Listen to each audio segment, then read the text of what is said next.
Hello everyone.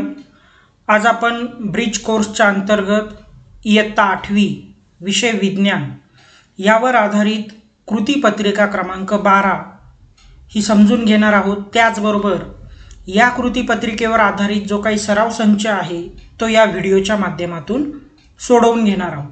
मग नेमकं आपल्याला काय बघायचं आहे तर दुष्काळ म्हणजे काय किंवा ढगफुटी, महापूर, वीज पडणे, ज्वालामुखी, त्सुनामी याविषयी आपण थोडक्यात या कृतीपत्रिकेमध्ये पाहणार आहोत.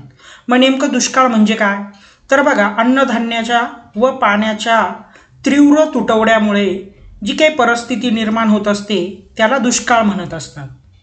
जसं या ठिकाणी तुम्हाला दिसत आहे की अन्न आणि पाण्याचा तुटवडा दिसत आहे आणि हा दुष्काळाचा भाग या ठिकाणी दर्शवला गेलेला आहे. किंवा या ठिकाणी पाण्याचं चित्र टँकर दाखवलेलं आहे. यातून आपल्याला काय कळतंय की पाण्याचा तुटवडा दिसत आहे. म्हणजे जर या प्रकारची परिस्थिती निर्माण होत असेल पाण्याबद्दल किंवा अन्न किंवा पाण्याविषयी तर त्या ठिकाणी दुष्काळ आपल्याला बघायला मिळत असतो. मग आता दुष्काळाचे वर्गीकरण केलेलं आहे दोन गटामध्ये. एक आहे सौम्य दुष्काळ आणि दुसरं आहे तीव्र दुष्काळ. आता सौम्य दुष्काळ म्हणजे काय थोडक्यात की अन्न किंवा पाण्याचं जे काही तुटवडा आहे त्याचं प्रमाण थोडंसं कमी असतं, त्याला आपण त्या ठिकाणी सौम्य दुष्काळ म्हणूया.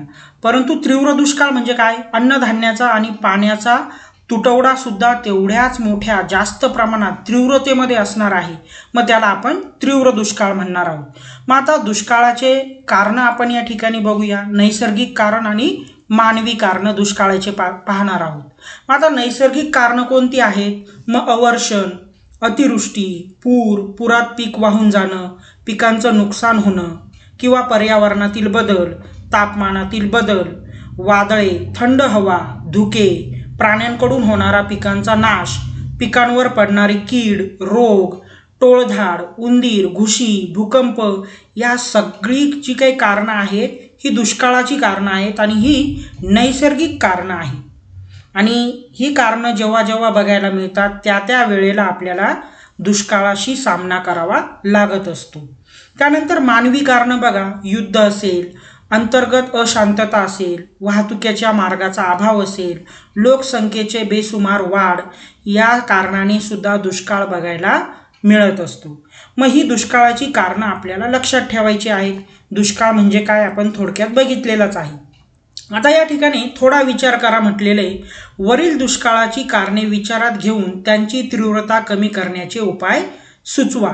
मग आता तीव्रता जर या दुष्काळांची कमी करायची असेल तर मग आता मानवी कारणामध्ये युद्ध जर झाली नाही तर आपोआपच काय होणार आहे, त्या ठिकाणी दुष्काळग्रस्त वातावरण बघायला मिळणार नाही किंवा परिस्थिती बघायला मिळणार नाही. त्याचबरोबर लोकसंख्येला जर कुठेतरी आपण अटकाव घातला तर त्या ठिकाणी दुष्काळ आपल्याला बघायला मिळणार नाही.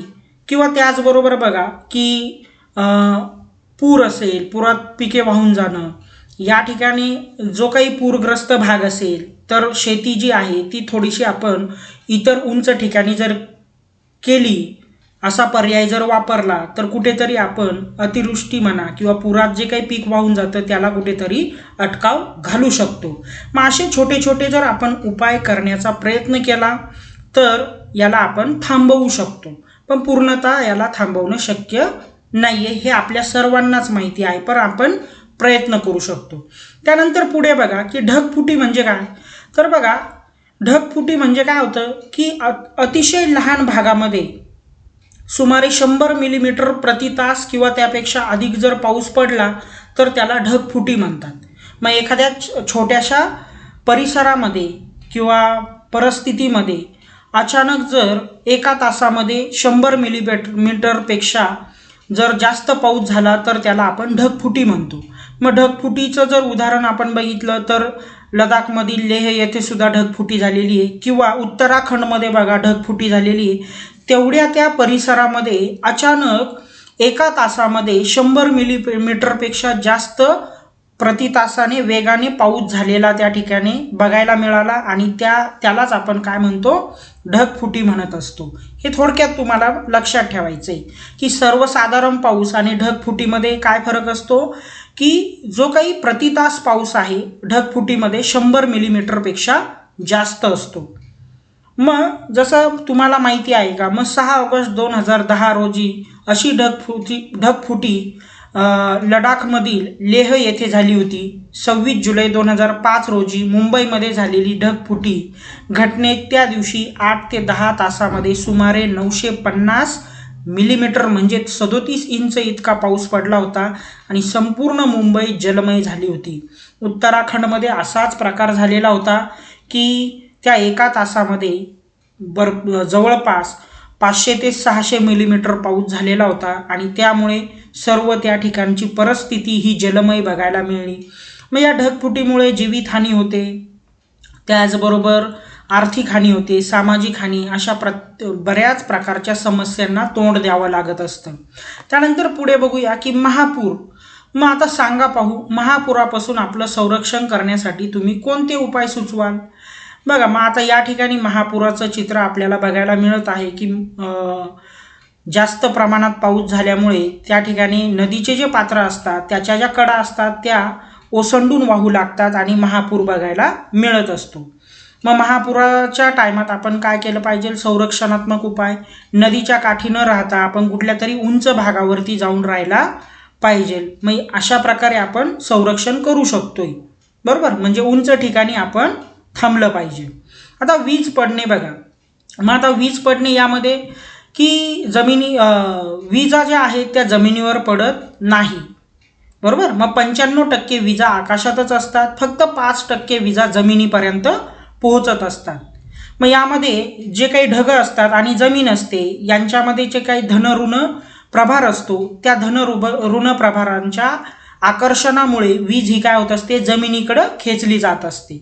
मग शक्यतो 95% विजा ज्या आहेत त्या आकाशातच पडत असतात, मात्र त्यापैकी 5% विजा ज्या आहेत त्या जमिनीवर आकर्षित होत असतात आणि मग त्या पडत असतात. जे काही वीज असते, वीज पडल्यामुळे जवळपास सूर्याच्या तापमानापेक्षा जास्त तापमान विजेचं असतं. त्यामुळे वीज पडल्यानंतर झाड पडू शकतं, एखादं घर पडू शकतं किंवा एखाद्या जनावराची किंवा मानवाची जीवितहानी होऊ शकते. त्यामुळे वीज पडत असेल तर आपण सुरक्षित काळजी घेतली पाहिजे. झाडाखाली उभं आपण राहायला नको, मोकळ्या मैदानात आपण उभं राहायला नको, आपण कुठल्या तरी बंदिस्त खोलीमध्ये म्हणा किंवा ठिकाणी थांबलं पाहिजे. वीज पडत असताना ही काळजी आपण घेतली पाहिजे. आता पुढे बघा, सांगा पाहू, आकाशात वीज कडकडत असताना तुम्ही काय दक्षता घ्याल? मी आत्ताच सांगितलं की आपण काय केलं पाहिजे? कुठल्या तरी बंदिस्त ठिकाणी थांबलं पाहिजे. उघड्यावर अजिबात थांबता कामा नये किंवा झाडाखाली थांबता कामा नाही, कारण की झाड आणि वीज यांच्यामध्ये आकर्षण होऊन नेहमी बऱ्याच वेळेस झाडावर वीज पडत असते. त्यामुळे झाडाखाली आपण थांबता कामा नाही, बंदिस्त ठिकाणी आपण कुठेतरी थांबलं पाहिजे. आता त्यानंतर ज्वालामुखी बघा. मग आता ज्वालामुखी हा जमिनीच्या भूगर्भामध्ये घडणारी घटना आहे. मग ज्यावेळेस ज्वालामुखी त्याचबरोबर एक नैसर्गिक पण घटना आहे. मग पृथ्वीच्या अंतर्गत भागात उष्णता असते, मग भूअंतर्गत भागातून भूपृष्ठाकडे किंवा पृष्ठभागावर तप्त पदार्थांच्या हालचाली सतत होत असतात. मग त्यामुळे काही वेळा भूकवचाखाली घन, द्रव आणि वायू पदार्थ भूकवचाकडे ढकलले जातात, म्हणजे जमिनीच्या वर ढकलले जातात. मग हे पदार्थ भूकवचातून बाहेर पडण्यासाठी त्यांचा उद्रेक होत असतो आणि तो उद्रेक झाला की त्या ठिकाणी आपल्याला ज्वालामुखी पाहायला मिळत असतो. मग ज्वालामुखीचे परिणाम काय आहेत? तर बघा, डोंगर किंवा टेकड्यांची निर्मिती ही ज्वालामुखीमुळे होत असते. वातावरणीय प्रदूषण ज्वालामुखीमुळे होतं. अचानक मोठ्या प्रमाणात पाऊस पडणं कधी ज्वालामुखीमुळेच होतं. तापमान वाढ सुद्धा ज्वालामुखीमुळेच होतं. जंगल, वस्त्या गाडल्या जातात, हे सुद्धा ज्वालामुखीमुळेच होत असतं. जसं की माळीण दुर्घटना आपल्याला आठवत असेल की त्या टायमामध्ये भूस्खलन झाल्यामुळे पूर्णच्या पूर्ण गाव जमिनीच्या खाली गाडलं गेलं. मग आता इथे ज्वालामुखीचं कारण नव्हतं, भूस्खलन होतं, परंतु ज्वालामुखीच्या प्रमाणेच सुद्धा भूस्खलनात वस्त्या गाडल्या जातात आणि ज्वालामुखीमध्ये सुद्धा वस्ती पूर्णपणे गाडली जाऊ शकते किंवा त्या ठिकाणी जंगल पूर्ण नाश होऊ शकतो. मग ही ज्वालामुखीची थोडक्यात कारणं आपल्याला लक्षात ठेवायची आहेत. त्यानंतर त्सुनामी बघा. मग आता त्सुनामी म्हणजे काय? तर महासागराच्या भूकंपामुळे होणाऱ्या तसेच ज्वालामुखीमुळे निर्माण होणाऱ्या लाटांना त्सुनामी लाटा म्हणतात.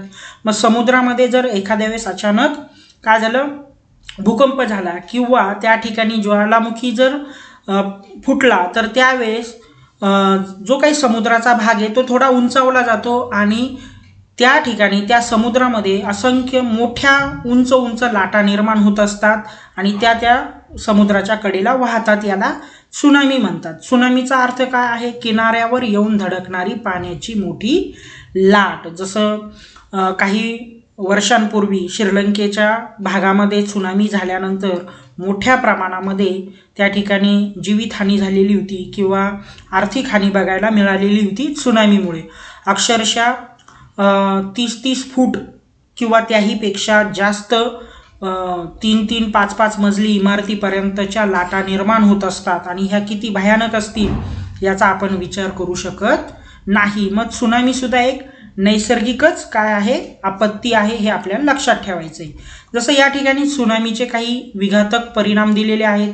इमारती बांधकाम उद्ध्वस्त होतात, वाहतुकीला अडथळा निर्माण होतो, दलदलीचे प्रदेश निर्माण होतात कारण जिकडे तिकडे पाणीच पाणी असतं. जनजीवन पूर्णपणे विस्कळीत होतं. कुठल्याही प्रकारे कोणाला एका ठिकाणाहून दुसऱ्या ठिकाणी जाण्याची सोय राहत नाही.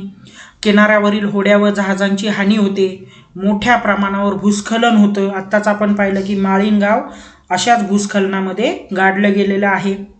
त्यानंतर समुद्राशी संबंधित जो काही व्यवसाय आहे त्या व्यवसायावर विपरीत परिणाम होत असतो. ही सगळे घातक परिणाम सुनामीचे आपल्याला बघायला मिळत असतात. त्यानंतर वादळे. मग सांगा पाहू, या ठिकाणी वादळापासून स्वतःचा व इतरांचा बचाव करण्यासाठी तुम्ही काय उपाय सुचवाल? मग स्वतःचा जर आपल्याला बचाव करायचा असेल तर आपण एखाद्या बंदिस्त ठिकाणी कशाच्या तरी कोणत्या तरी घटकाच्या मागे थांबून आपण वादळापासून वाचू शकतो किंवा बंदिस्त राहिलो तरी आपण वादळापासून संरक्षण करू शकतो. जर आपण उघड्यावर असेल तर एखादा डोंगर असेल किंवा एखादा दगड असेल मोठा तर त्या दगडाच्या आड लपून आपण वादळापासून आपलं संरक्षण करू शकतो. त्याचबरोबर जर कोणी त्या वादळामध्ये अटकलेलं फसलेलं असेल तर आपण स्वतः जाऊन फायदा नाही आहे, तर आपण आपत्ती व्यवस्थापन ज्या काही संस्था आहेत त्यांना जर आपण फोन केला तर त्याच्या मदतीने सुद्धा आपण दुसऱ्यांना वाचवू शकतो वादळ परिस्थितीमध्ये. तर या ठिकाणी आपण थोडक्यात दुष्काळ म्हणजे काय, दुष्काळाचे परिणाम पाहिलं, त्याचबरोबर प्रकार बघितले आणि नैसर्गिक किंवा मानवनिर्मित दुष्काळ यांच्यातला फरक बघून घेतला. आपत्ती ज्या आहेत नैसर्गिक त्याही या ठिकाणी आपण समजून घेतल्या. आता यावर आधारित जो काही सराव संच आहे तो आपण या ठिकाणी सोडवायला सुरुवात करू. मग सराव करूया. प्रश्न पहिला, योग्य पर्याय निवडून खालील विधानं पूर्ण करा. मग टिंब ही नैसर्गिक आपत्ती आहे. मग बघा, भूकंप ही नैसर्गिक आपत्ती आहे, हे त्याचं योग्य उत्तर आहे. युद्ध, लोकसंख्या वाढ, अंतर्गत अशांतता ह्या काय आहेत? मानवनिर्मित आपत्ती आहेत. त्याच्यातलाच प्रश्न 2 बघा, उपप्रश्न, ज्वालामुखी टिंब व होतात तसेच टिंबही होतात. मग ज्वालामुखी जमिनीवर आणि समुद्रात दोन्ही ठिकाणी होतात, हे त्याचं योग्य उत्तर आहे. त्यानंतर प्रश्न क्रमांक 2 बघा, दुष्काळावर आधारित 5 घोषवाक्य तयार करायचे आहेत. तुम्ही तुमच्या मनाने कोणतेही घोषवाक्य तयार करू शकता या ठिकाणी. जसं या ठिकाणी मी 2-3 घोषवाक्य सांगतो की पाणी अडवा, पाणी जिरवा, हे एक घोषवाक्य झालं. त्यानंतर पाणी हेच जीवन आहे, हे सुद्धा दुसरं वाक्य आहे. त्यानंतर झाडे लावा, झाडे जगवा, हे पण एक त्या ठिकाणी तुम्ही घोषवाक्य घेऊ शकता. त्यानंतर पाणी हेच अमृत आहे, हे सुद्धा घोषवाक्य बनेल. जय जवान जय किसान, हे सुद्धा दुष्काळावर आधारित घोषवाक्य असू शकतं. कारण की आपण बघितलेलं आहे की दुष्काळ हा अन्नाशी संबंधित सुद्धा असतो आणि मग शेती हा त्याच्याशी संबंधित आहे, म्हणून आपण जय जवान जय किसान हे घोषवाक्य वापरू शकतोय. प्रश्न क्रमांक 3 बघा, दुष्काळ या आपत्तीवरील उपाय सुचवा. मग आता दुष्काळ जर असेल तर त्या ठिकाणी पाण्याशी संबंधित असतो आणि अन्नाशी संबंधित असतो. मग पाण्याशी संबंधित असल्यामुळे आपण झाडं लावा, झाडे जगवा, हे जे काही घोषवाक्य दिलं याचा आपण वापर केला पाहिजे. म्हणजे मोठ्या प्रमाणात आपण झाडं लावली पाहिजे. त्याचबरोबर नाला बडिंग हा एक उपाय करू शकतो आपण. म्हणजे जो डोंगर असतो त्याला चारही बाजूने काय केलं जातं, नाल्या तयार केल्या जातात, जेणेकरून पाणी साठवलं जाऊ शकतं. किंवा त्याचबरोबर पाणी काय केलं पाहिजे, आपण पाणी अडवलं पाहिजे आणि कुठल्या तरी एका जागेवरती जिरवलंही पाहिजे, जेणेकरून पाण्याचा तुटवडा भासणार नाही. आणि आज आपण जे काही अन्नधान्य किंवा पिकवण्याच्या ज्या काही प्रगतशील ज्या काही उपाय आहेत किंवा प्रगतशील जी शेती आहे ती आपण केली पाहिजे, जेणेकरून त्या अन्नाशी संबंधित जो काही दुष्काळ आहे आपण तो थांबवू शकतो. मग हे छोटे छोटे उपाय करून आपण आपत्ती या ठिकाणी दूर करू शकतो. प्रश्न क्रमांक 4 बघा, चित्रातील आपत्ती ओळखून त्यावरील संरक्षणात्मक उपाय सांगा. आता या चित्रामध्ये आपल्याला काय बघायला मिळत आहे, तर महापूर बघायला मिळत आहे. मग उपाय काय आहे, तर या ठिकाणी तुम्हाला एक मुलगा दिसत आहे की तो घराच्या वरच्या छतावरती बसलेला आहे. म्हणजेच आपण काय केलं पाहिजे की ज्या ठिकाणी पूर येत आहे तर आपण उंच ठिकाणी कुठेतरी जाऊन सुरक्षित राहायला पाहिजे आणि ज्या आपत्ती व्यवस्थापन संस्था आहेत त्यांना आपण संपर्क साधला पाहिजे. तर या प्रकारच्या उपाय योजना आपण करू शकतो. तुम्ही वादळात अडकल्यास काय कराल? जर आपण वादळात अडकलो असेल तर कुठल्या तरी मोठ्या भक्कम आधार घेऊन त्याच्या आड आपण लपू शकतो, बंदिस्त ठिकाणी आपण थांबू शकतो. या प्रकारच्या उपाययोजना आपण वादळात अडकल्यानंतर करू शकतो. जर मोबाईलला रेंज असेल तर आपण आपत्ती व्यवस्थापन संस्थेला संपर्कही करू शकतो. त्यानंतर प्रश्न क्रमांक 6 बघा, चित्रातील आपत्ती ओळखून त्यावरील संरक्षणात्मक उपाय सांगा. मग आता वीज पडणे ही आपत्ती आहे. या ठिकाणी संरक्षणात्मक उपाय काय आहे की आपण उघड्यावर न थांबता कुठल्या तरी बंदिस्त खोलीमध्ये थांबलं पाहिजे. हा त्याच्यावरचा उपाय तुम्ही लिहू शकता. त्यानंतर त्सुनामी म्हणजे काय, तर बघा समुद्रामध्ये भूकंपामुळे किंवा ज्वालामुखीमुळे निर्माण होणाऱ्या ज्या उंच लाटा असतात त्याला त्सुनामी म्हणतात. त्याचे 2 परिणाम लिहा. मग परिणाम काय होतात की जीवितहानी होते, आर्थिक हानी होते किंवा त्याचबरोबर जनजीवन विस्कळीत होतं. पूर्ण त्या ठिकाणी दलदलीची परिस्थिती निर्माण होऊ शकते. जी जहाज किंवा होड्या असतात त्यांचा नाश होऊ शकतो. मग हे त्याचे परिणाम तुम्ही थोडक्यात लिहू शकता. तर अशा पद्धतीने आपण कृतीपत्रिका क्रमांक 12 ही समजून घेतली आणि त्यावर आधारित जो काही सराव संच आहे तो या व्हिडिओच्या माध्यमातून सोडवून घेतलेला आहे. मग अशाच प्रकारचे सोडवलेले सराव संच पाहण्यासाठी किंवा कृतीपत्रिका बघण्यासाठी या व्हिडिओला लाईक आणि सबस्क्राईब करा. Thank you very much.